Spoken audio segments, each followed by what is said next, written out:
തിരുസവിധത്തിൽ ഒരിക്കൽ ഉമ്മു സലമ റളിയല്ലാഹു തആല അൻഹ നിയോഗിക്കപ്പെടുന്ന ഒരു വിഷയമുണ്ട്. അതിൽ പറയുന്നത് കാനന്നാസി യുഹ്ദൂന ഇലൻ നബി സല്ലല്ലാഹു അലൈഹി വസല്ലം യൗമ ആയിഷത, ആയിഷ റളിയല്ലാഹു തആലയോടൊത്ത് റസൂലുള്ളാഹി അന്തി ഉറങ്ങുന്ന ദിവസം അന്നാണ് ആളുകൾ നബി സല്ലല്ലാഹു അലൈഹി വസല്ലം തങ്ങൾക്ക് ഹദിയ നൽകിയിരുന്നത്, സമ്മാനങ്ങൾ സമർപ്പിച്ചിരുന്നത്. അപ്പോൾ ആ വിഷയത്തിൽ നബി സല്ലല്ലാഹു അലൈഹി വസല്ലം തങ്ങളുടെ മറ്റു ഭാര്യമാർക്കിടയിൽ സംസാരമുണ്ടായി. ചില നിവേദനങ്ങളിൽ കാനന്നാസി യതഹറൗൻ എന്നാണ്. ആളുകൾ താല്പര്യപൂർവ്വം അന്വേഷിച്ചതും തേടിയതും നബി സല്ലല്ലാഹു അലൈഹി വസല്ലം തങ്ങൾ ആയിഷയോടൊത്ത് താമസിക്കുന്ന ദിവസത്തെയായിരുന്നു. എന്തിന്? അവർക്ക് ഹദിയ നൽകാൻ. അതുകൊണ്ട് തന്നെ മറ്റു ഭാര്യമാർക്കിടയിൽ അതൊരു സംസാര വിഷയമായി. അവർ ഉമ്മു സലമ റളിയല്ലാഹു തആല അൻഹയെ സമീപിച്ച് പറഞ്ഞത്, മുരി റസൂലുള്ളാഹി സ്വല്ലല്ലാഹു അലൈഹി വസല്ലം അയ്യമുറന്നാസ്, നിങ്ങൾ റസൂലുള്ളാഹി സ്വല്ലല്ലാഹു അലൈഹി വസല്ലം തങ്ങളോട് കൽപ്പിക്കണം, റസൂലുള്ളാഹി സ്വല്ലല്ലാഹു അലൈഹി വസല്ലം തങ്ങൾ ജനങ്ങളോട് കൽപ്പിക്കാൻ. എന്തിന്? അവരുടെ ദിവസങ്ങളിലും അവർ നബി സല്ലല്ലാഹു അലൈഹി വസല്ലം തങ്ങൾക്ക് സമ്മാനങ്ങൾ സമർപ്പിക്കാൻ എന്നുള്ളതാണ്. കാരണം ആയിഷ റളിയല്ലാഹു തആല അൻഹ നന്മ ഖൈർ കാക്ഷിക്കുന്നത് പോലെ ഞങ്ങളും നന്മ കാക്ഷിക്കുന്നുണ്ട് എന്നൊക്കെ പറഞ്ഞാണ് അവർ ഉമ്മു സലമ റളിയല്ലാഹു തആല അൻഹയെ നബി സല്ലല്ലാഹു അലൈഹി വസല്ലം തങ്ങളുടെ അടുക്കലേക്ക് തള്ളിവിടുന്നത്.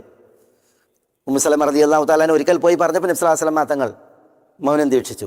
വീണ്ടും ഉമ്മു സലമ റളിയല്ലാഹു തആല അൻഹ ചെന്ന് നബി സല്ലല്ലാഹു അലൈഹി വസല്ലം തങ്ങളോട് ഇത് പറയുന്നുണ്ട്. അപ്പോഴും റസൂലുള്ളാഹി സ്വല്ലല്ലാഹു അലൈഹി വസല്ലം തങ്ങൾ മൗനം പാലിച്ചു. മൂന്നാമതും പറഞ്ഞപ്പോൾ ഉമ്മു സലമ റളിയല്ലാഹു തആല തിരുസവിധത്തിൽ ചെന്ന് ഇത് പറഞ്ഞപ്പോൾ നബി സല്ലല്ലാഹു അലൈഹി വസല്ലം തങ്ങൾ ഉമ്മു സലമ റളിയല്ലാഹു അൻഹയോട് പ്രതികരിച്ചത്, യാ ഉമ്മ സലമ ലാ തുദീനി ഫി ആയിഷത, ഉമ്മു സലമ ആയിഷയുടെ വിഷയത്തിൽ നിങ്ങൾ എന്നെ ദ്രോഹിക്കരുത് എന്നാണ്. ഫൈനഹു മാ നസല അലയ്യൽ വഹ്യു വഅന ഫി ലിഹാഫി ഇംറഅത്തിൻ ഗൈറഹ എന്നും പറഞ്ഞു എന്നാണ്.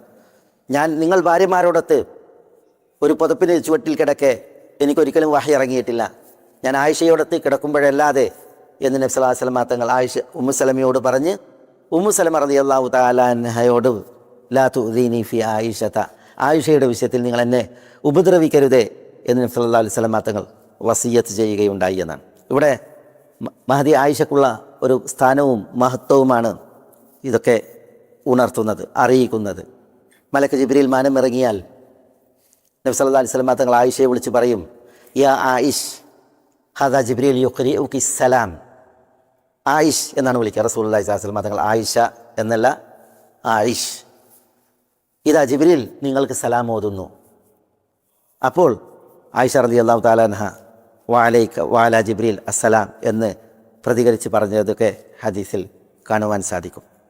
വളരെയധികം ശാരീരിക കാന്തിയും സൗന്ദര്യവുമുള്ള വെളുത്ത തൊലിപ്പുറമുള്ള ഒരു മഹതിയായിരുന്നു ആയിഷ റളിയല്ലാഹു തആല അൻഹ. അതുകൊണ്ടാണ് അവർ അൽ ഹുമൈറ എന്ന് വിളിക്കപ്പെട്ടത്.